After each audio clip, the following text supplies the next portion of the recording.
ಓಂ ಶಾಂತಿ. ಬಾಪ್ತಾದ ಮಧುಬನ್ ಮುರಳಿ 20-1-2025. ಇಲ್ಲಿ ಬಾಬಾ ಏನು ಹೇಳ್ತಾ ಇದ್ದಾರೆ, ಮಧುರ ಮಕ್ಕಳೇ, ಬೇಹದ್ದಿನ ತಂದೆಯನ್ನು ನೆನಪು ಮಾಡುವುದು ಇದು ಗುಪ್ತವಾಗಿದೆ. ನೆನಪಿನಿಂದಲೇ ನೆನಪು ಸಿಗುತ್ತದೆ. ಯಾರು ನೆನಪು ಮಾಡುವುದಿಲ್ಲವೋ ಅವರನ್ನು ತಂದೆಯು ಹೇಗೆ ನೆನಪು ಮಾಡುವರು? ಇಲ್ಲಿ ಬಾಬಾ ಏನು ಹೇಳ್ತಾ ಇದ್ದಾರೆ, ನಮ್ಮ ದೃಷ್ಟಿ ಬಾಬನ ಮೇಲೆ ಬಿದ್ದಾಗ ಬಾಬನ ದೃಷ್ಟಿ ನಮ್ಮ ಮೇಲೆ ಬೀಳ್ತದೆ. ಆಗ ಏನು ಮಾಡ್ತಾರೆ, ಬಾಬಾ ನಮಗೆ ಶಕ್ತಿ ತುಂಬ್ತಾರೆ, ಎಲ್ಲದು ಪಾಲನೆ ಮಾಡ್ತಾರೆ. ಅದಕ್ಕೆ ನೀವೇ ನನ್ನ ನೆನಪು ಮಾಡಲಿಲ್ಲದ್ರೆ ನನ್ನ ದೃಷ್ಟಿನೂ ನಿಮ್ಮ ಮೇಲೆ ಬೀಳಲ್ಲ ಅಂತ ಬಾಬಾ ಹೇಳ್ತಾ ಇದ್ದಾರೆ. ಪ್ರಶ್ನೆ: ಸಂಗಮ ಯುಗದಲ್ಲಿ ನೀವು ಮಕ್ಕಳು ಯಾವ ವಿದ್ಯೆಯನ್ನು ಓದುತ್ತೀರಿ? ಯಾವುದನ್ನು ಇಡೀ ಕಲ್ಪದಲ್ಲಿಯೇ ಓದಿಸಲಾಗುವುದಿಲ್ಲ. ಉತ್ತರ: ಜೀವಿಸಿದ್ದಂತೆಯೇ ಶರೀರದಿಂದ ಭಿನ್ನ ಅರ್ಥಾತ್ ಶವವಾಗುವ ಆಶ್ಚರ್ಯವಾಗುವ ವಿದ್ಯೆಯನ್ನು ಈಗಲೇ ಓದುತ್ತೀರಿ. ಇಲ್ಲಿ ಬಾಬಾ ಏನು ಅಂತ ಇದ್ದಾರೆ, ಆಶ್ಚರ್ಯ ಆಗೋ ವಿದ್ಯೆ ಓದಿಸ್ತಾ ಇದ್ದಾರೆ. ಅಂದರೆ ನಾನು ಆತ್ಮಜ್ಯೋತಿ ಅಂತ. ಯಾಕೆ ನಾವಿಷ್ಟು ದುಃಖದಲ್ಲಿ ಬರೋಕ್ಕೆ, ಇವತ್ತು ಜಗತ್ತು ಇಷ್ಟು ತಮೋಪ್ರಧಾನ ಆಗೋಕ್ಕೆ ಕಾರಣ ಏನು? ನಾವು ಆತ್ಮನ ಮರ್ತಿರೋದೇ ಇಷ್ಟು ತಮೋಪ್ರಧಾನ ಆಗೋಕ್ಕೆ ಕಾರಣ. ಅದಕ್ಕೆ ಶಾಸ್ತ್ರಗಳಲ್ಲಿ ಕೂಡ ಬರ್ತಾರಲ್ಲ, ಜ್ಞಾನದ 3ನೇ ನೇತ್ರ ಭಗವಂತ ಕೊಡ್ತಾನೆ ಅಂತ. ಅಂದರೆ ಯಾವಾಗ ನಮಗೆ ಆತ್ಮದ ಜ್ಞಾನ ಸಿಗ್ತದೋ, ಆತ್ಮದ ಸ್ಥಿತಿಯಿಂದ ನಮ್ಮಲ್ಲಿ ದೈವಿ ಗುಣಗಳು ಜಾಗೃತ ಆಗ್ತವೆ.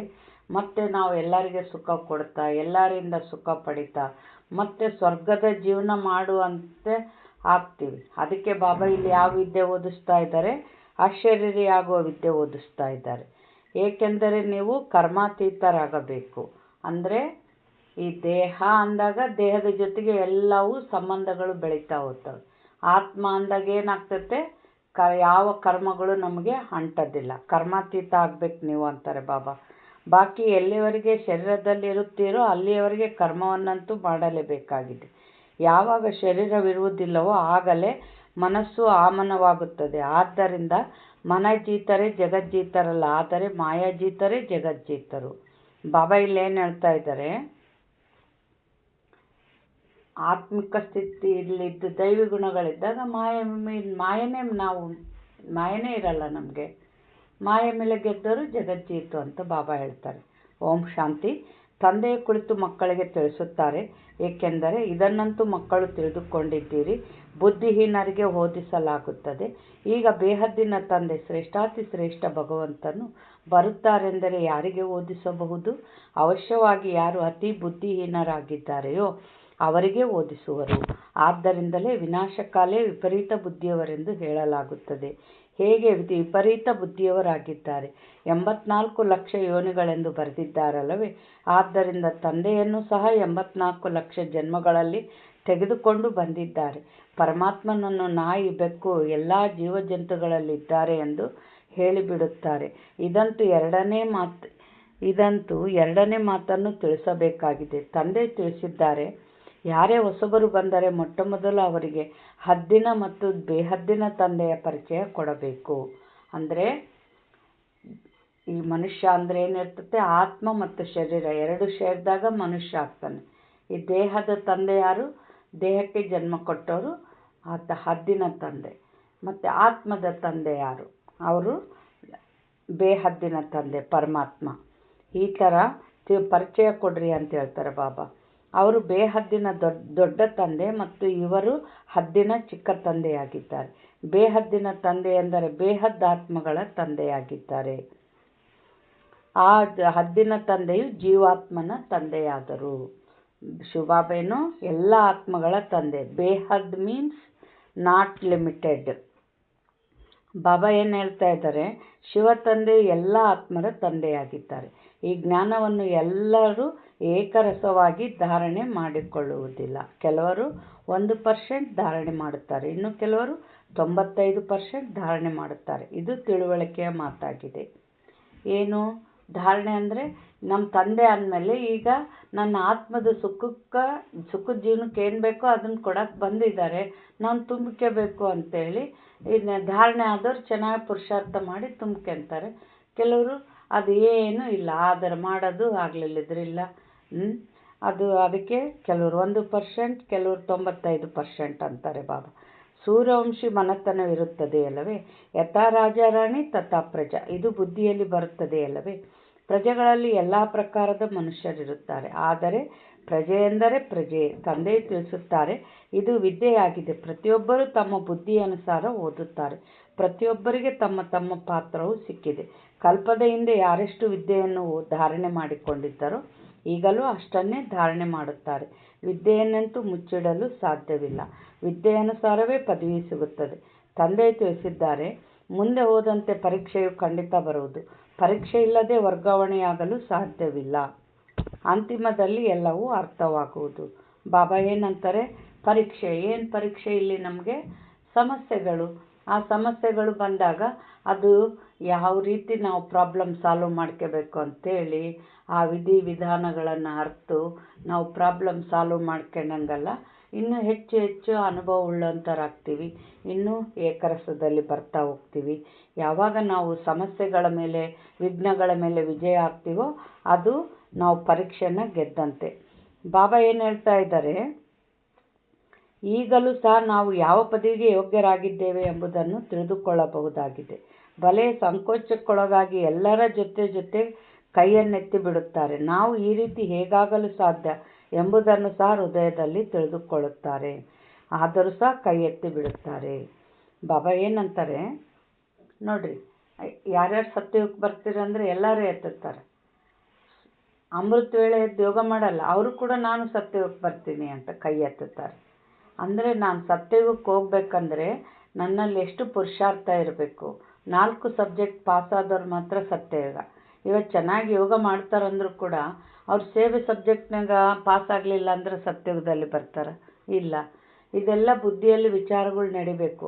ಅಲ್ಲಿ ಹೋಗ್ಬೇಕಂದ್ರೆ ನಂದು ಎಷ್ಟು ಪುರುಷಾರ್ಥ ಇರಬೇಕು ಅಂತ. ತಂದೆಯಂತೂ ಕೂಡಲೇ ತಿಳಿದುಕೊಳ್ಳುತ್ತಾರೆ. ಇವರಿಗಿಂತಲೂ ಆ ವಿದ್ಯಾರ್ಥಿಗಳಲ್ಲಾದರೂ ಬುದ್ಧಿ ಇರುತ್ತದೆ. ನಾವು ಸ್ಕಾಲರ್ಶಿಪ್ ತೆಗೆದುಕೊಳ್ಳಲು ಯೋಗ್ಯನಿಲ್ಲ, ನಾನು ತೇರ್ಗಡೆಯಾಗುವುದಿಲ್ಲ ಎಂದು ಅವರಾದರೂ ತಿಳಿದುಕೊಳ್ಳುತ್ತಾರೆ. ಇಲ್ಲಿನವರಿಗಿಂತಲೂ ಆ ಅಜ್ಞಾನಿ ಮಕ್ಕಳಾದರೂ ತಿಳಿದುಕೊಳ್ಳುತ್ತಾರೆ. ಶಿಕ್ಷಕರು ಏನನ್ನು ಓದಿಸುತ್ತಾರೆ ಅದರಲ್ಲಿ ನಾನು ಎಷ್ಟು ಅಂಕಗಳನ್ನು ತೆಗೆದುಕೊಳ್ಳುವೆನು ಎಂದು. ಬಾಬಾ ಏನಂತಾರೆ? ಆ ಸ್ಕೂಲಾಗ ವಿದ್ಯಾರ್ಥಿಗಳು ಓದ್ತಿರ್ತಾವಲ್ಲ, ಅವಕ್ಕಾದ್ರೂ ಇಟ್ಟು ಬುದ್ಧಿ ಇರ್ತದೆ, ನಾನು ಎಷ್ಟು ಓದ್ತಿದ್ದೀನಿ ಏನು ಅಂತ. ಬಟ್ ಇಲ್ಲಿ ಕೆಲವರಿಗೆ ಬುದ್ಧಿಯಲ್ಲಿ ಏನೂ ವಿಚಾರಗಳು ಬರೋದಿಲ್ಲ. ಯಾಕೆ? ಇವಾಗ ನೋಡ್ರಿ, ನಾನು ಸತ್ಯಕ್ಕೆ ಹೋಗ್ತೀನಿ ಅಂತ ಇದ್ದು ನಾಳೆ ಸಾಕ್ಷಾತ್ಕಾರ ಮಾಡಿಸ್ತಾನೆ, ನಾನು ಯಾವ ಪದವಿ ತೊಗೊತೀನಿ, ಎಲ್ಲಿ ಜನ್ಮ ತೊಗೊತೀನಿ ಅಂತ ಸಾಕ್ಷಾತ್ಕಾರ ಆದಾಗ ನಾನು ದಾಸದಾಸಿ ಪದವಿ ಪಡೆದೆ, ನಾನು ಅಂತಿಮದಲ್ಲಿ ಬರ್ತೀನಿ, ತ್ರೇತಾಯುಗದ ಅಂತಿಮದಲ್ಲಿ ಬರ್ತೀನಿ ಅಂತ ಸಾಕ್ಷಾತ್ಕಾರ ಆದಾಗ ಏನು ಅಳ್ತಾ ಹೋಗ್ಬೇಕಾಗ್ತದೆ ವಾಪಸ್ ಬಾಬನ ಮನೆಗೆ. ಆವಾಗ ನಿಮಗೆ ಪುರುಷಾರ್ಥ ಮಾಡೋಕ್ಕೂ ಟೈಮ್ ಇರಲ್ಲ, ಮತ್ತು ಕಲ್ಪನೂ ಫಿಕ್ಸು. ಇದು ಭಾಳ ಐತೆ. ಇವೆಲ್ಲ ಬುದ್ಧಿಯಲ್ಲಿ ಬರಬೇಕು. ಬಾಬಾ ಏನಂತಾರೆ? ನಾನು ಪಾಸ್ ವಿತ್ ಆನರ್ ಆಗುತ್ತೇನೆಂದು ಅವರು ಹೇಳುವುದಿಲ್ಲ. ಅಂದಮೇಲೆ ಇಲ್ಲಿನ ಮಕ್ಕಳಿಗೆ ಇಷ್ಟಾದರೂ ಬುದ್ಧಿ ಇಲ್ಲ. ಅಂದರೆ ನಾನು ಸ್ಕಾಲರ್ಶಿಪ್ ತಗೊಳಲ್ಲ ಅಂತ ಗೊತ್ತಿರ್ತೈತೆ ಆ ಹುಡುಗರಿಗೆ, ಕಡಿಮೆ ಮಾರ್ಕ್ ತರೋ ಹುಡುಗರಿಗೆ. ಇಲ್ಲಿ ಏನು ಪುರುಷಾರ್ಥ ಮಾಡಿಲ್ಲ ಅಂದರೂ ಸತ್ಯಯುಗಕ್ಕೆ ನಾನು ಬರ್ತೀನಿ ಅಂತ ಕೈ ಎತ್ತುತ್ತಾರೆ. ಆ ಮಕ್ಕಳಿಗೆ ಇರೋಷ್ಟು ಬುದ್ಧಿ ಕೂಡ ಇವ್ರಿಗಿಲ್ಲ ಅಂತ ಬಾಬಾ ಹೇಳ್ತಾರೆ. ಬಹಳ ದೇಹಾಭಿಮಾನವಿದೆ ಎಂದು ಸಿದ್ಧವಾಗುತ್ತದೆ. ನೀವೀಗ ಲಕ್ಷ್ಮೀನಾರಾಯಣರಾಗಲು ಬಂದಿದ್ದೀರೆಂದರೆ ಚಲನೆಯು ಬಹಳ ಚೆನ್ನಾಗಿರಬೇಕು. ಬಾಬಾ ಸ್ಪಷ್ಟ ಹೇಳಿದ್ದಾರೆ, ಇಲ್ಲಿ ಸೇವೆ ಯಾವುದ್ರ ಮೇಲೆ ಅಲ್ಲಂತೆ ನಮಗೆ ಮಾರ್ಕ್ ಸಿಗೋದು, ದೈವಿ ಚಲನವಲನಗಳಿಂದ ನಮಗೆ ಪದವಿ ಸಿಗೋದು. ನಾವು ಪದವಿ ಸತ್ಯಯುಗಕ್ಕೆ ಹೋಗೋಕ್ಕೆ ಅರ್ಹರಾಗೋದು ಎಲ್ಲದು ದೈವಿ ಚಲನವಲನದಿಂದ ಅಂತ ಹೇಳ್ತಾರೆ ಬಾಬಾ. ಅದಕ್ಕೆ ಅದ್ರ ಮೇಲೆ ಬಹಳ ಅಟೆನ್ಷನ್ ಕೊಡಬೇಕು ನಾವು. ಬಾಬಾ ಏನು ಹೇಳ್ತಾರೆ? ಕೆಲವರು ವಿನಾಶಕಾಲ ವಿಪರೀತ ಬುದ್ಧಿಯವರಾಗಿದ್ದಾರೆ. ಏಕೆಂದರೆ ಕಾಯ್ದೆ ಅನುಸಾರ ತಂದೆಯೊಂದಿಗೆ ಪ್ರೀತಿ ಇಲ್ಲ. ಅಂದಮೇಲೆ ಅವರ ಗತಿ ಏನಾಗುವುದು? ಶ್ರೇಷ್ಠ ಪದವಿಯನ್ನು ಪಡೆಯಲು ಸಾಧ್ಯವಿಲ್ಲ. ತಂದೆಯು ಕುಳಿತು ನೀವು ಮಕ್ಕಳಿಗೆ ತಿಳಿಸುತ್ತಾರೆ, ವಿನಾಶಕಾಲ ವಿಪರೀತ ಬುದ್ಧಿಯ ಅರ್ಥವೇನೆಂದು ಮಕ್ಕಳೇ ಪೂರ್ಣ ಅರ್ಥ ಮಾಡಿಕೊಳ್ಳದಿದ್ದರೆ ಇನ್ಯಾರು ಅರ್ಥ ಮಾಡಿಕೊಳ್ಳುವರು? ಯಾವ ಮಕ್ಕಳು ನಾವು ಶಿವತಂದೆಯ ಮಕ್ಕಳಾಗಿದ್ದೇವೆಂದು ತಿಳಿದುಕೊಳ್ಳುವರೋ ಅವರೇ ಪೂರ್ಣ ಅರ್ಥವನ್ನು ತಿಳಿದುಕೊಂಡಿಲ್ಲ. ತಂದೆಯನ್ನು ನೆನಪು ಮಾಡುವುದು ಗುಪ್ತ ಮಾತಾಗಿದೆ. ವಿದ್ಯೆಯಂತೂ ಗುಪ್ತವಾಗಿರುವುದಿಲ್ಲ. ವಿದ್ಯೆಯಲ್ಲಿ ನಂಬರ್ 1 ಆಗಿದ್ದಾರೆ. ವಿದ್ಯೆ ಅಂದ್ರೇನು? ನಾವು ಮುರಳಿ ಕೇಳೋದು, ಮುರಳಿ ಹೇಳೋದು ಇವೆಲ್ಲ ಏನು ಗುಪ್ತ ಅಲ್ಲ. ಬಟ್ ಬಾಬಾ ನೆನಪು ಗುಪ್ತ. ಬಾಬಾ ಏನಂತ ಇದ್ದಾರೆ? ಎಲ್ಲರೂ ಒಂದೇ ಸಮನಾಗಿ ಓದುವುದಿಲ್ಲ. ತಂದೆ ತಿಳಿದುಕೊಳ್ಳುತ್ತಾರೆ, ಇವರು ಇನ್ನೂ ಪುಟ್ಟ ಮಕ್ಕಳಾಗಿದ್ದಾರೆ. ಇಂಥ ಬೇಹದ್ದಿನ ತಂದೆಯಿಂದ 4 ತಿಂಗಳಾದರೂ ಸಹ ನೆನಪೇ ಮಾಡುವುದಿಲ್ಲ. ಅಂದ ಮೇಲೆ ನೆನಪು ಮಾಡುತ್ತಾರೆಯೇ ಎಂಬುದು ಹೇಗೆ ಅರ್ಥವಾಗುವುದು? ನೋಡಿರಿ, ಇನ್ನೊಂದು ಪಾಯಿಂಟ್ ಏನಂದರೆ, ಪಾಪ ಅವರಿಗೆ ಗೊತ್ತಿರಲ್ಲ, ನಾವು ನಿಮಿತ್ತರು, ಏನು ಅವ್ರನ್ನ ಪಾಲನೆ ಮಾಡೋಕ್ಕೆ ನಿಮಿತ್ತರಿರ್ತೀವೋ, ಸೇವೆ ಮಾಡೋಕ್ಕೆ ನಿಮಿತ್ತರಿರ್ತೀವೋ, ನಾವು ಅವರಿಗೆ ಚೆನ್ನಾಗಿ ಮಾಡಿಸ್ಬೇಕು, ಹೇಳಿ ಮಾಡಿಸ್ಬೇಕು. ಅದಕ್ಕೆ ನಾವು ಅನುಭವ ಮಾಡಿ ಅವ್ರಿಗೆ ಹೇಳಿದಾಗ ಬಾಣ ನಾಟ್ತತೆ. ಆಮೇಲೆ ನಾವು ಸಂಪೂರ್ಣ ಯೋಗವುಳ್ಳವರಾಗಿ ಅವ್ರ ಮುಂದೆ ಹೋಗಿ ಅವರಿಗೂ ಶಕ್ತಿ ತುಂಬಿ, ಶಾಂತಿ ತುಂಬಿ, ಈ ಥರ ಅನುಭವ ಮಾಡಿಸಿ ಅವ್ರನ್ನ ಪುರುಷಾರ್ಥದಲ್ಲಿ ಮುಂದುವರಿಯುವಂತೆ ಮಾಡೋದು ನಮ್ಮ ನಿಮಿತ್ತ ಆದವರ ಜವಾಬ್ದಾರಿ. ಯಾರು ಸೇವೆ ಮಾಡ್ತೀವೋ ಅವ್ರಿಗಿದ್ದು. ಯಾಕೆಂದರೆ ಇಲ್ಲಿ ನಾವು ಚೆನ್ನಾಗಿ ಅವ್ರಿಗೆ ಪಾಲನೆ ಕೊಟ್ಟಿವೆ ಅಂದರೆ ಅಲ್ಲಿ ನಾವು ರಾಜರಾದಾಗ ಅವರಿಂದ ನಮಗೆ ಸುಖ ಇರ್ತತೆ. ಇಂಥ ರಾಜ ಇವತ್ತು ಕೃಷ್ಣದೇವರಾಯ ಇವತ್ತಿಗೂ ಏನು 100 ವರ್ಷದ ಕೆಳಗೆ ಆಳೆ ನನ್ನಷ್ಟು ಎಲ್ಲರ ಬಾಯಾಗ ಕೃಷ್ಣದೇವರಾಯ ಅಂತ ಹೆಸರೈತೆ. ಅಂದರೆ ಯಾಕೆ? ಅದು ಸಂಗಮ ಯುಗದಾಗ ಹೆಚ್ಚು ಪುರುಷಾರ್ಥ ಮಾಡಿತ್ತು, ಆತ್ಮಗಳಿಗೆಲ್ಲ ಮನಸ ಸೇವೆ ಮಾಡಿ ಸುಖ ಕೊಟ್ಟಿತ್ತು, ಜ್ಞಾನದಾನ ಮಾಡಿತ್ತು. ಅದ್ರ ಫಲ ಆತನ ರಾಜ್ಯದಾಗ ಪ್ರಜೆಗಳು ಸಮೃದ್ಧವಾಗಿದ್ದರು, ಸಂಪತ್ತು ಸಮೃದ್ಧವಾಗಿತ್ತು, ಪ್ರಕೃತಿಗೂ ಮನಸ ಸೇವೆ ಮಾಡಿತ್ತು ಆತ್ಮ, ಸಂಪತ್ತೂ ಸಮೃದ್ಧಿಯಾಗಿತ್ತು. ಹೌದಾ? ಈ ಥರ ಇಲ್ಲಿ ನಾವು ಚೆನ್ನಾಗಿ ನಾವು ಸೇವೆ ಮಾಡಿದಾಗ ಅಲ್ಲಿ ನಮ್ಮ ರಾಜ್ಯದಲ್ಲಿ ಆ ಪ್ರಜೆಗಳಿಂದ ನಮಗೆ ಸುಖ ಸಿಗ್ತತೆ. ನಾವು ನಮ್ಮ ಜವಾಬ್ದಾರಿನ ಸರಿಯಾಗಿ ನಿಭಾಯಿಸಿಲ್ಲ ಅಂದರೆ ಈ ಆತ್ಮಗಳಿಂದನೇ ನಮಗೆ ತೊಂದರೆ ಇರ್ತದೆ. ಬಾಬಾ ಏನು ಹೇಳ್ತಾ ಇದ್ದಾರೆ,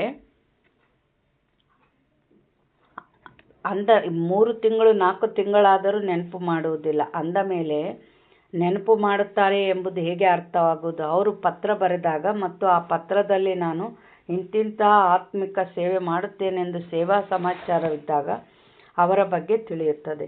ಪ್ರತ್ಯಕ್ಷ ಪ್ರಮಾಣ ಬೇಕಲ್ಲವೇ? ಇಂತಹ ದೇಹಾಭಿಮಾನಿಗಳು ಇರುತ್ತಾರೆ. ಅವರು ಎಂದೂ ನೆನಪು ಮಾಡುವುದಿಲ್ಲ ಅಥವಾ ಸೇವಾ ಸಮಾಚಾರವನ್ನು ತೋರಿಸುವುದಿಲ್ಲ. ಕೆಲವರಂತೂ ಬಾಬಾ ನಾವು ಇಂತಿಂಥವರಿಗೆ ತಿಳಿಸಿದೆವೆಂದು ಸಮಾಚಾರವನ್ನು ಬರೆಯುತ್ತಾರೆ. ಆಗ ಆ ಮಗು ಬದುಕಿದೆ, ಸೇವಾ ಸಮಾಚಾರವನ್ನು ಬರೆಯುತ್ತಾರೆಂದು ತಂದೆಯು ತಿಳಿದುಕೊಳ್ಳುತ್ತಾರೆ. ಕೆಲವರು 3-4 ತಿಂಗಳವರೆಗೆ ಪತ್ರಗಳನ್ನೇ ಬರೆಯುವುದಿಲ್ಲ. ಯಾವುದೇ ಸಮಾಚಾರ ಬರಲಿಲ್ಲವೆಂದರೆ ಇವರು ಸತ್ತು ಹೋದರೂ ರೋಗಿಯಾಗಿದ್ದಾರೆಂದು ತಂದೆ ತಿಳಿದುಕೊಳ್ಳುತ್ತಾರೆ. ಇಲ್ಲಿ ಬಾಬಾ ಏನು ಹೇಳ್ತಾ ಇದ್ದಾರೆ, ನೀವು ಎಲ್ಲ ಸಮಾಚಾರನ ತಿಳಿಸಿದಾಗ ನಿಮ್ಮ ಮೂಲಕ ಯಾವ ರೀತಿ ಸೇವೆ ಮಾಡಿಸ್ಬೇಕು ಎಲ್ಲದು ಬಾಬನಿಗೆ ಗೊತ್ತಾಗ್ತದೆ. ನಿಮ್ಮನ್ನು ಮುನ್ನಡೆಸೋಕ್ಕೆ ಬಾಬಾಗ ಸಹಾಯ ಆಗ್ತದೆ. ಅದಕ್ಕೆ ಪ್ರತಿಯೊಂದು ಪತ್ರ ಬರೆದು ತಿಳಿಸ್ರಿ ಅಂತ ಬಾಬಾ ಹೇಳ್ತಾ ಇದ್ದಾರೆ. ರೋಗಿ ಮನುಷ್ಯರು ಬರೆಯಲು ಸಾಧ್ಯವಾಗುವುದಿಲ್ಲ. ಇದನ್ನು ಸಹ ಕೆಲವರು ಬರೆಯುತ್ತಾರೆ, ನಮ್ಮ ಆರೋಗ್ಯವು ಸರಿ ಇರಲಿಲ್ಲ ಆದ್ದರಿಂದ ನಾವು ಪತ್ರ ಬರೆಯಲಿಲ್ಲ ಎಂದು. ಇನ್ನೂ ಕೆಲವರಂತೂ ರೋಗಿಯೇ ಆಗಿಲ್ಲ ಆದರೂ ಸಹ ಸಮಾಚಾರವನ್ನೇ ಬರೆಯುವುದಿಲ್ಲ, ಏಕೆಂದರೆ ದೇಹಾಭಿಮಾನವಿದೆ. ಅಂದ ಮೇಲೆ ತಂದೆಯು ಯಾರನ್ನು ನೆನಪು ಮಾಡುವರು? ನೆನಪಿನಿಂದಲೇ ನೆನಪು ಸಿಗುತ್ತದೆ. ಆದರೆ ಮಕ್ಕಳಲ್ಲಿ ದೇಹಾಭಿಮಾನವಿದೆ. ತಂದೆಯು ಬಂದು ತಿಳಿಸುತ್ತಾರೆ, ನನ್ನನ್ನು ಸರ್ವವ್ಯಾಪಿ ಎಂದು ಹೇಳಿ 84 ಲಕ್ಷಗಳಿಗಿಂತಲೂ ಹೆಚ್ಚು ಯೋನಿಗಳಲ್ಲಿ ತೆಗೆದುಕೊಂಡು ಹೋಗಿದ್ದಾರೆ. ಮನುಷ್ಯರಿಗೆ ಕಲ್ಲು ಬುದ್ಧಿಯವರೆಂದು ಹೇಳಲಾಗುತ್ತದೆ.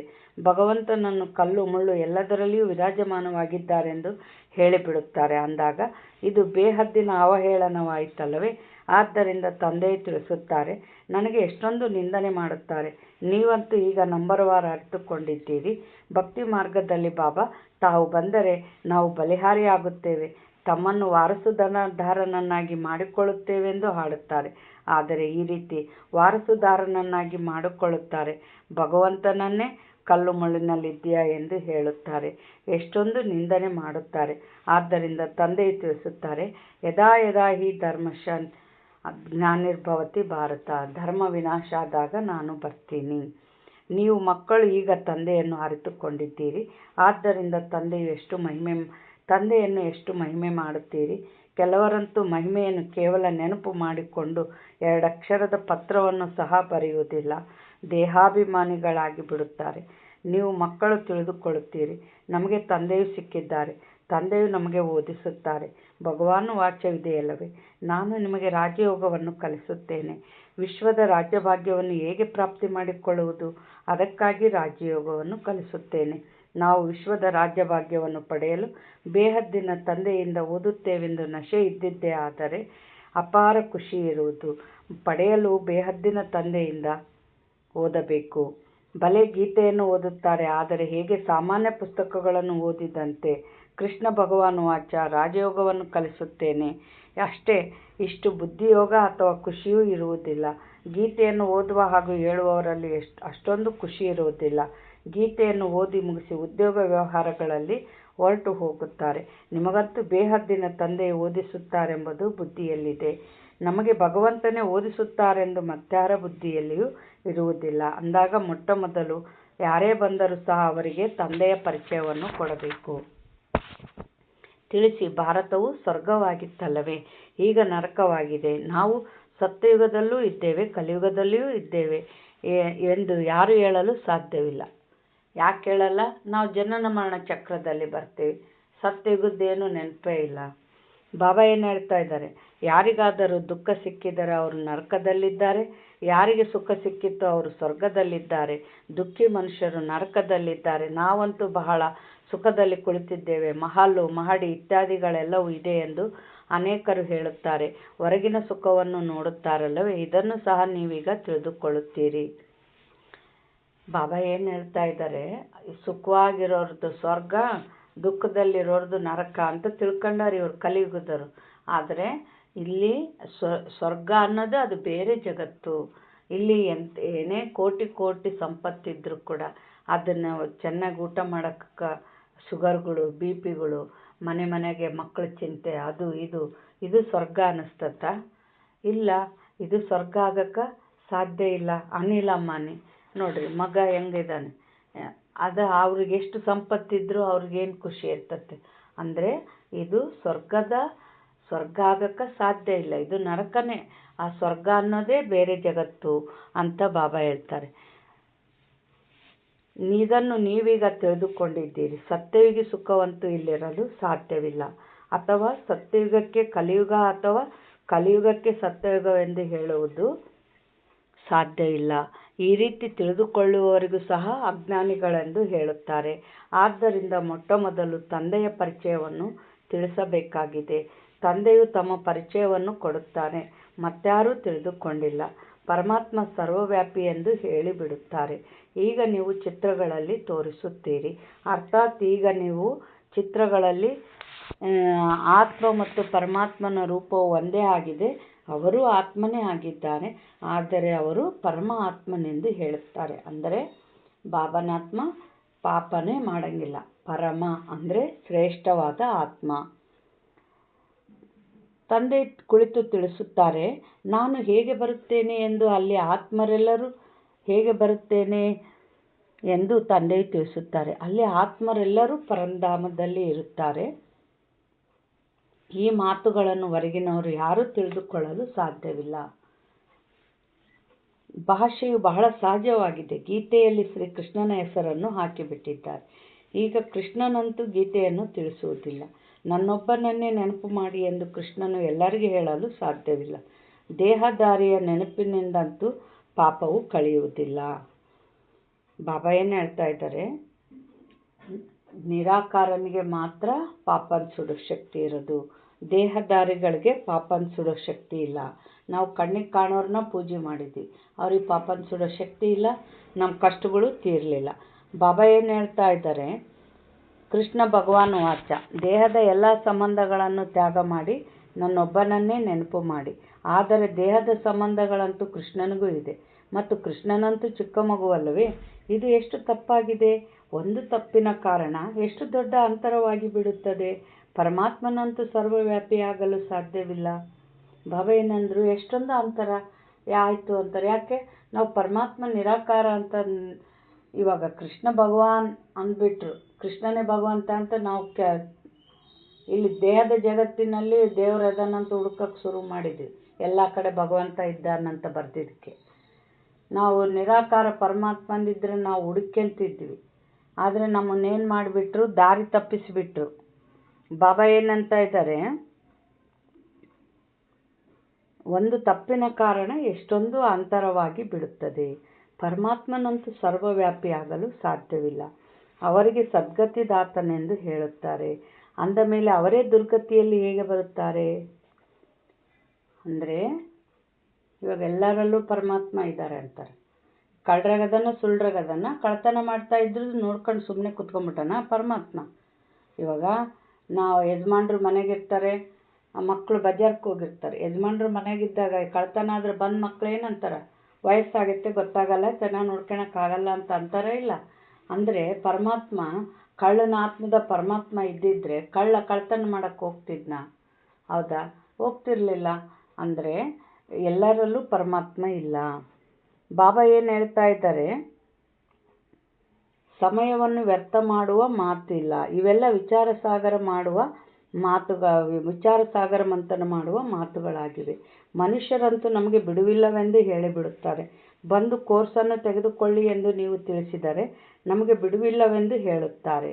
2 ದಿನಗಳು ಬರುತ್ತಾರೆ ಮತ್ತು 4 ದಿನಗಳು ಬರುವುದಿಲ್ಲ. ನೋಡ್ರಿ, ಯಾಕೆ ಬರಲ್ಲ? ನಾವು ಬಹಳ ಸಂಪಾದನೆ ಐತೆ, ನಮಗೆ ಬಹಳ ಬಿಸ್ನೆಸ್ ಐತೆ ಅಂತಿರ್ತಾರೆ. ಸಂಪಾದನೆ ಅನ್ನೋದರ ಅರ್ಥನ ನಾವು ತಿಳ್ಕೋಬೇಕು. ಸಂಪಾದನೆ ಅಂದರೆ ನನ್ನ ಜೊತೆಗೆ ಯಾವುದು ಬರ್ತದೋ ಅದು ಸತ್ಯ ಸಂಪಾದನೆ. ಇವೆಲ್ಲ ಅವಶ್ಯಕತೆಗಳು, ಮನೆ, ಆಸ್ತಿ, ಈ ಸಂಬಂಧ ಎಲ್ಲ ಇವು ಅವಶ್ಯಕತೆಗಳು. ಸಂಪಾದನೆ ಯಾವುದು? ನನ್ನ ಜೊತೆಗೆ ಬರೋದು ಸಂಪಾದನೆ. ಬಟ್ ಇವು ಅವಶ್ಯಕತೆಗೆ ಬಹಳ ಸಮಯ ಇಡ್ತಾರೆ, ಸತ್ಯ ಸಂಪಾದನೆಗೆ ಸಮಯ ಇಲ್ಲ ಅಂತಾರೆ ಈ ಕಲಿಯುಗದ ಮನುಷ್ಯರು. ಅದಕ್ಕೆ ಸಂಪಾದನೆಯ ಅರ್ಥವನ್ನು ತಿಳ್ಕೋಬೇಕು. ನನ್ನ ಜೊತೆಗೆ ಬರೋದು ಯಾವುದು, ನನ್ನ ಸುಖಕ್ಕೆ ನನ್ನ ಜೊತೆಗೆ ಬರೋದು ಯಾವುದು, ನನಗೆ ಸುಖ ಕೊಡೋದು ಯಾವುದು, ಅದು ಸಂಪಾದನೆ. ಬಾಬಾ ಏನು ಹೇಳ್ತಾ ಇದ್ದಾರೆ, ಈಗ ಇವರು ಈ ಲಕ್ಷ್ಮೀನಾರಾಯಣರಾಗಲು ಹೇಗೆ ಸಾಧ್ಯ? ಓದುವುದಿಲ್ಲವೆಂದರೆ ಮಾಯ ಪ್ರಭಾವವು ಎಷ್ಟೊಂದು ಇದೆ. ತಂದೆ ತಿಳಿಸುತ್ತಾರೆ, ಯಾವ ಕ್ಷಣ ನಿಮಿಷ ಕಳೆಯುತ್ತದೆಯೋ ಅದು ಚಾಚು ತಪ್ಪದೆ ಪುನರಾವರ್ತನೆಯಾಗುತ್ತದೆ. ಲೆಕ್ಕವಿಲ್ಲದಷ್ಟು ಬಾರಿ ಪುನರಾವರ್ತನೆಯಾಗುತ್ತಿರುತ್ತದೆ. ಈಗಂತೂ ತಂದೆಯ ಮೂಲಕ ಕೇಳುತ್ತಿದ್ದೀರಿ. ತಂದೆಯಂತೂ ಜನನ ಮರಣದಲ್ಲಿ ಬರುವುದಿಲ್ಲ. ಪೂರ್ಣ ಜನನ ಮರಣದಲ್ಲಿ ಯಾರು ಬರುತ್ತಾರೆ ಮತ್ತು ಯಾರು ಬರುವುದಿಲ್ಲ ಎಂಬುದನ್ನು ಹೋಲಿಕೆ ಮಾಡಲಾಗುತ್ತದೆ. ಕೇವಲ ತಂದೆಯೊಬ್ಬರು ಜನನ ಮರಣದಲ್ಲಿ ಬರುವುದಿಲ್ಲ, ಉಳಿದವರೆಲ್ಲರೂ ಬರುತ್ತಾರೆ. ಆದ್ದರಿಂದ ಚಿತ್ರಗಳನ್ನು ತೋರಿಸಿದ್ದಾರೆ. ಬ್ರಹ್ಮ ಮತ್ತು ವಿಷ್ಣು ಇಬ್ಬರೂ ಜನನ ಮರಣದಲ್ಲಿ ಬರುತ್ತಾರೆ. ಬ್ರಹ್ಮನಿಂದ ವಿಷ್ಣು, ವಿಷ್ಣುವಿನಿಂದ ಬ್ರಹ್ಮನ ಪಾತ್ರದಲ್ಲಿ ಬರುತ್ತಿರುತ್ತಾರೆ. ಇದು ಕೊನೆಯಾಗಲು ಸಾಧ್ಯವಿಲ್ಲ. ಬಾಬಾ ಏನು ಹೇಳಿದರು, ಫಸ್ಟ್ನೇ ಜನ್ಮ ಯಾವುದು? ವಿಷ್ಣು. ಅದೇ ಆತ್ಮ ಏನು ಮಾಡ್ತು, 150 ವರ್ಷ ಇತ್ತು, ಆ ದೇಹ ಬಿಡ್ತು, ಇನ್ನೊಂದು ದೇಹ ತೊಂತು. ಹಿಂಗೆ ಸತ್ಯುಗದಲ್ಲಿ 8 ಜನ್ಮ ತಂತು. ಮತ್ತು 9ನೇ ಜನ್ಮ ತ್ರೇತಾಯುಗದಲ್ಲಿ ರಾಮನ ಪಾತ್ರ ಮಾಡ್ತು. ಮತ್ತೇನು ಅಲ್ಲಿ 12 ಪಾತ್ರ ಆಯಿತು. ದ್ವಾಪರದಾಗ ವಿಕ್ರಮಾದಿತ್ಯ ರಾಜನ ಪಾತ್ರ ಮಾಡ್ತು. ನಂತರ ಲಾಸ್ಟ್ನೇ ಜನ್ಮ ಏನು, ದಾದಾ ಲೇಖರಾಜ್ ಆಗಿರ್ತಾರೆ. ಅವರಲ್ಲಿ ಪರಮಾತ್ಮ ಪ್ರವೇಶ ಮಾಡಿ ಏನು ಬ್ರಹ್ಮ ಅಂತ ಹೆಸರಿಡ್ತಾರೆ. 1ನೇ ಜನ್ಮ ನಾರಾಯಣ, ಕೊನೆಯ ಜನ್ಮ ಇದು ಬ್ರಹ್ಮ. ಆ ಬ್ರಹ್ಮನಿಂದ ವಿಷ್ಣು, ವಿಷ್ಣುವಿನಿಂದ ಬ್ರಹ್ಮ. ಬಾಬಾ ಏನು ಹೇಳ್ತಾ ಇದ್ದಾರೆ, ಈ ಚಿತ್ರಗಳನ್ನು ಎಲ್ಲರೂ ಬಂದು ನೋಡುವರು, ತಿಳಿದುಕೊಳ್ಳುವರು. ನಾವೇ ಬ್ರಾಹ್ಮಣರಾಗಿದ್ದೇವೆ, ನಂತರ ನಾವೇ ದೇವತೆ, ಕ್ಷತ್ರಿಯ, ವೈಶ್ಯ, ಶೂದ್ರರಾಗುತ್ತೇವೆ. ಮತ್ತೆ ತಂದೆ ಬರುತ್ತಾರೆ, ಆಗ ನಾವೇ ಮತ್ತೆ ಬ್ರಾಹ್ಮಣರಾಗುತ್ತೇವೆ. ಇದನ್ನು ನೆನಪು ಮಾಡಿದರೂ ಸಹ ಸ್ವದರ್ಶನ ಚಕ್ರಧಾರಿಯಾದಿರಿ. ಅನೇಕರಿಗೆ ನೆನಪು ನಿಲ್ಲುವುದೇ ಇಲ್ಲ. ನೀವು ಬ್ರಾಹ್ಮಣರೇ ಸ್ವದರ್ಶನ ಚಕ್ರಧಾರಿಯಾಗುತ್ತೀರಿ, ದೇವತೆಗಳು ಆಗುವುದಿಲ್ಲ. ಚಕ್ರ ಹೇಗೆ ಸುತ್ತುತ್ತದೆ ಎಂಬ ಜ್ಞಾನವನ್ನು ಪಡೆಯುವುದರಿಂದ ಅವರು ಈ ದೇವತೆಗಳಾಗಿದ್ದಾರೆ. ವಾಸ್ತವದಲ್ಲಿ ಯಾವುದೇ ಮನುಷ್ಯರು ಸುದರ್ಶನ ಚಕ್ರಧಾರಿಗಳೆಂದು ಕರೆಸಿಕೊಳ್ಳಲು ಯೋಗ್ಯರಿಲ್ಲ. ಏನು ಹೇಳಿದರು ಬಾಬಾ? ಚಕ್ರವು ಸುತ್ತುತ್ತದೆ ಅನ್ನೋ ಜ್ಞಾನದಿಂದ ದೇವತೆಗಳಾದರು ಅಂದರು ಬಾಬಾ. ಅಂದ್ರೇನು, ಈ ಸತ್ಯಯುಗದ ಯಾವ ಸಮಯದಲ್ಲಿ ಎಂಥ ಜಗತ್ತಿತ್ತು ಅನ್ನೋದು ಜ್ಞಾನ ತಿಳಿದಾಗ ಅದನ್ನು ಪಡೆದು ನಾವು ಆ ಜಗತ್ತಿಗೆ ಹೋಗಬೇಕು ಅನ್ನೋದು ಜ್ಞಾನ ಗೊತ್ತಾದಾಗ ಅವರು ಪುರುಷಾರ್ಥ ಮಾಡಿ ಏನು ಮಾಡಿದರು, ದೇವತೆಗಳ ಪದವಿ ಪಡೆದರು ಅಂತ ಹೇಳ್ತಾರೆ ಬಾಬಾ. ಈಗ ವಾಸ್ತವದಲ್ಲಿ ಯಾವುದೇ ಮನುಷ್ಯರು ಸುದರ್ಶನ ಚಕ್ರಧಾರಿಗಳೆಂದು ಕರೆಸಿಕೊಳ್ಳಲು ಯೋಗ್ಯರಿಲ್ಲ. ಮನುಷ್ಯ ಸೃಷ್ಟಿ ಮೃತ್ಯುಲೋಕವೇ ಬೇರೆಯಾಗಿದೆ. ಹೇಗೆ ಭಾರತವಾಸಿಗಳ ರೀತಿ ನೀತಿಗಳೇ ಬೇರೆಯಾಗಿವೆ, ಹಾಗೆ ಎಲ್ಲರದೂ ಬೇರೆ ಬೇರೆ ಇರುತ್ತದೆ. ದೇವತೆಗಳ ರೀತಿ ನೀತಿಗಳೇ ಬೇರೆಯಾಗಿದೆ. ಮೃತ್ಯುಲೋಕದ ಮನುಷ್ಯರ ರೀತಿ ನೀತಿಯೇ ಬೇರೆಯಾಗಿದೆ. ರಾತ್ರಿ ಹಗಲಿನ ಅಂತರವಿದೆ. ಆದ್ದರಿಂದ ಎಲ್ಲರೂ ಹೇಳುತ್ತಾರೆ, ಹೇ ಭಗವಂತ, ನಾವು ಪತಿತರಾಗಿದ್ದೇವೆ. ನಾವೆಲ್ಲ ಪತಿತ ಪ್ರಪಂಚದವರನ್ನು ಪಾವನ ಮಾಡಿ. ಇಂದಿಗೆ 5000 ವರ್ಷಗಳ ಮೊದಲು ಪಾವನ ಪ್ರಪಂಚವಿತ್ತು. ಅದಕ್ಕೆ ಸತ್ಯಯುಗವೆಂದು ಹೇಳಲಾಗುತ್ತದೆ, ತ್ರೇತಾಯುಗಕ್ಕೆ ಹೇಳಲಾಗುವುದಿಲ್ಲ. ತಂದೆ ತಿಳಿಸುತ್ತಾರೆ, ಸತ್ಯಯುಗವು ಫಸ್ಟ್ ಕ್ಲಾಸ್, ತ್ರೇತಾಯುಗವು ಸೆಕೆಂಡ್ ಕ್ಲಾಸ್. ಅಂದಾಗ ಒಂದೊಂದು ಮಾತನ್ನು ಚೆನ್ನಾಗಿ ಧಾರಣೆ ಮಾಡಿಕೊಳ್ಳಬೇಕು. ಯಾರೇ ಬಂದರೂ ಸಹ ಕೇಳಿ ಆಶ್ಚರ್ಯಚಕಿತರಾಗಬೇಕು. ಕೆಲವರಂತೂ ಆಶ್ಚರ್ಯಚಕಿತರಾಗುತ್ತಾರೆ, ಆದರೆ ಮತ್ತೆ ಅವರಿಗೆ ಪುರುಷಾರ್ಥ ಮಾಡಲು ಬಿಡುವೇ ಇರುವುದಿಲ್ಲ. ಅವಶ್ಯವಾಗಿ ಪವಿತ್ರರಾಗಿರಬೇಕೆಂಬುದನ್ನು ಕೇಳುತ್ತಾರೆ. ಈ ಕಾಮವಿಕಾರವೇ ಮನುಷ್ಯರನ್ನು ಪತಿತರನ್ನಾಗಿ ಮಾಡುತ್ತದೆ. ಇದನ್ನು ಜಯಿಸುವುದರಿಂದಲೇ ನೀವು ಜಗಜ್ಜೀತರಾಗುತ್ತೀರಿ. ತಂದೆ ಹೇಳುತ್ತಾರೆ, ಕಾಮವಿಕಾರವನ್ನು ಜಯಿಸಿ ಜಗಜ್ಜೀತರಾಗಿ. ಮತ್ತೆ ಮನುಷ್ಯರು ಹೇಳುತ್ತಾರೆ, ಮನಜ್ಜೀತರೇ ಜಗಜ್ಜೀತರಾಗುತ್ತಾರೆ. ಮನಸ್ಸನ್ನು ವಶಪಡಿಸಿಕೊಳ್ಳಿ ಎಂದು. ಅಂದಾಗ ಯಾವಾಗ ಶರೀರವಿಲ್ಲದಿರುವುದೋ ಆಗ ಮನಸ್ಸು ಅಮನವಾಗುತ್ತದೆ. ಬಾಕಿ ಇನ್ನೆಂದೂ ಮನಸ್ಸು ಅಮನಸ್ಸಾಗುವುದಿಲ್ಲ. ದೇಹ ಸಿಗುವುದೇ ಕರ್ಮ ಮಾಡುವುದಕ್ಕಾಗಿ. ಅಂದ ಮೇಲೆ ಕರ್ಮಾತೀತ ಸ್ಥಿತಿಯಲ್ಲಿ ಹೇಗಿರುತ್ತೀರಿ? ಶವಕ್ಕೆ ಕರ್ಮಾತೀತ ಸ್ಥಿತಿ ಎಂದು ಹೇಳಲಾಗುತ್ತದೆ. ಜೀವಿಸಿದ್ದಂತೆಯೇ ಶವ, ಶರೀರದಿಂದ ಭಿನ್ನ. ನಿಮಗೂ ಸಹ ಶರೀರದಿಂದ ಭಿನ್ನರಾಗುವ ವಿದ್ಯೆಯನ್ನು ಓದಿಸುತ್ತಾರೆ. ಬಾಬಾ ಏನು ಹೇಳಿದರು? ಶವ ಅಂದ್ರೇನು, ಅದಕ್ಕೆ ದೇಹದ ಜಗತ್ತಿನ ಯಾವ ವಿಚಾರನೂ ನಡೀತಾ ಇರಲ್ಲ. ಅದೇನು ಯಾವ ಕರ್ಮಕ್ಕೂ ಅಂಟಿಕೊಳ್ಳಲ್ಲ. ಅಂದರೆ ನಾವು ಆತ್ಮಿಕ ಸ್ಥಿತಿಯಲ್ಲಿದ್ದಾಗ ಆತ್ಮದ ಸ್ವಧರ್ಮದಲ್ಲೇ ಇರ್ತದೆ ಆತ್ಮ. ಇನ್ಯಾವುದು ಜಗತ್ತಿನ ಮಾಯೆಗೆ ಅಂಟಿಕೊಳ್ಳಲ್ಲ. ಅದಕ್ಕೆ ಕರ್ಮಾತೀತ ಅವಸ್ಥೆ ಅಂತ ಹೇಳ್ತಾರೆ ಬಾಬಾ. ಯಾವಾಗ ಸೃಷ್ಟಿ ಚಕ್ರವು ಇಲ್ಲಿ ಸುತ್ತುತ್ತದೆ, ತಂದೆಯು ಇದನ್ನು ತಿಳಿಸುತ್ತಾರೆ. ಬಾಬಾ ಏನು ಹೇಳ್ತಾ ಇದ್ದಾರೆ? ಇದಕ್ಕೆ ಸೃಷ್ಟಿಚಕ್ರದ ಜ್ಞಾನ, ಇದಕ್ಕೆ ಜ್ಞಾನವೆಂದು ಹೇಳಲಾಗುತ್ತದೆ. ಈ ಕಣ್ಣುಗಳು ಎಲ್ಲಿಯವರೆಗೆ ವಿಕಾರಿಯಾಗಿರುವುದೋ ಅಲ್ಲಿಯವರೆಗೆ ಈ ಕಣ್ಣುಗಳಿಂದ ಪವಿತ್ರ ವಸ್ತುವನ್ನು ನೋಡಲು ಸಾಧ್ಯವಿಲ್ಲ. ಆದ್ದರಿಂದ ಜ್ಞಾನದ 3ನೇ ನೇತ್ರ ಬೇಕು. ಅಂದ್ರೇನು? ಆತ್ಮಿಕ ದೃಷ್ಟಿಯಿಂದ ನೋಡಿದಾಗ ಆತ್ಮ ಪವಿತ್ರ ಸ್ವರೂಪ. ಆಗ ಯಾವುದೇ ಕೆಟ್ಟ ಗುಣಗಳು ನಮ್ಮಲ್ಲಿ ಬರುವುದಿಲ್ಲ ಅಂತ ಬಾಬಾ ಹೇಳ್ತಾ ಇದ್ದಾರೆ. ಈಗ ನೀವು ಯಾವಾಗ ಕರ್ಮಾತೀತ ಸ್ಥಿತಿಯನ್ನು ಪಡೆಯುವಿರೋ, ಅರ್ಥಾತ್ ದೇವತೆಗಳಾಗುತ್ತೀರೋ, ಆಗ ಈ ಕಣ್ಣುಗಳಿಂದ ದೇವತೆಗಳನ್ನು ನೋಡುತ್ತೀರಿ. ಬಾಕಿ ಈ ಶರೀರದಲ್ಲಿ ಈ ಕಣ್ಣುಗಳಿಂದ ಕೃಷ್ಣನನ್ನು ನೋಡಲು ಸಾಧ್ಯವಿಲ್ಲ. ಕೇವಲ ಸಾಕ್ಷಾತ್ಕಾರವಾದರೆ ಅದರಿಂದೇನು ಸಿಗುವುದಿಲ್ಲ. ಅಲ್ಪಕಾಲಕ್ಕಾಗಿ ಖುಷಿ ಇರುತ್ತದೆ, ಕಾಮನೆಯು ಈಡೇರುತ್ತದೆ. ಡ್ರಾಮಾದಲ್ಲಿ ಸಾಕ್ಷಾತ್ಕಾರವು ನಿಗದಿಯಾಗಿದೆ. ಇದರಿಂದ ಪ್ರಾಪ್ತಿಯೇನೂ ಆಗುವುದಿಲ್ಲ. ಒಳ್ಳೆಯದು. ಮಧುರಾತಿ ಮಧುರ ಅಗಲಿ ಹೋಗಿ ಮರಳಿ ಸಿಕ್ಕಿರುವ ಮಕ್ಕಳ ಪ್ರತಿ ಮಾತ್ಪಿತಾ ಬಾಪ್ದಾದರವರ ನೆನಪು, ಪ್ರೀತಿ ಹಾಗೂ ಸುಪ್ರಭಾತ. ಆತ್ಮಿಕ ತಂದೆಯಿಂದ ಆತ್ಮಿಕ ಮಕ್ಕಳಿಗೆ ನಮಸ್ತೆ. ಆತ್ಮಿಕ ಮಕ್ಕಳಿಂದ ಆತ್ಮಿಕ ತಂದೆ ತಾಯಿಗೆ ನೆನಪು, ಪ್ರೀತಿ ಹಾಗೂ ಸುಪ್ರಭಾತ. ನಮಸ್ತೆ ನಮಸ್ತೆ ನಮಸ್ತೆ. ಧಾರಣೆಗಾಗಿ ಮುಖ್ಯ ಸಾರ. ಶರೀರದಿಂದ ಭಿನ್ನ ಆತ್ಮನಾಗಿದ್ದೇನೆ. ಜೀವಿಸಿದ್ದಂತೆ ಈ ಶರೀರದಲ್ಲಿರುತ್ತಾ ಹೇಗೆ ಶವ ಈ ಸ್ಥಿತಿಯ ಅಭ್ಯಾಸದಿಂದ ಕರ್ಮಾತೀತ ಸ್ಥಿತಿಯನ್ನು ಮಾಡಿಕೊಳ್ಳಬೇಕಾಗಿದೆ. ಬಾಬಾ ಏನಂದ್ರು? ಆತ್ಮ ಬರೇ ಅನ್ನೋದ್ರಿಂದ ಅಲ್ಲ, ಆ ಆತ್ಮನ ಶಕ್ತಿ, ಆ ಶಾಂತಿ, ಆ ದೈವ ಶಕ್ತಿಗಳು ತುಂಬಬೇಕು. ಶಾಂತಿಯ ಅನುಭವ. ಆತ್ಮ ಅಂದಾಗ ಅದಕ್ಕೆ ಯಾವ ಸಂಬಂಧಗಳಿಲ್ಲ, ಯಾವುದೂ ಇಲ್ಲ. ಶಾಂತ ಸ್ವರೂಪದಲ್ಲಿ ಇರ್ತದೆ. ಆ ಸ್ಥಿತಿಯ ಅನುಭವ ಆಗಬೇಕು. ಅದು ಆತ್ಮಿಕ ಸ್ಥಿತಿ. ಅದು ಆ ಥರ ಆಗಿ ಕರ್ಮಾತೀತ ಸ್ಥಿತಿ ಪಡೀರಿ ಅಂತಾರೆ ಬಾಬಾ.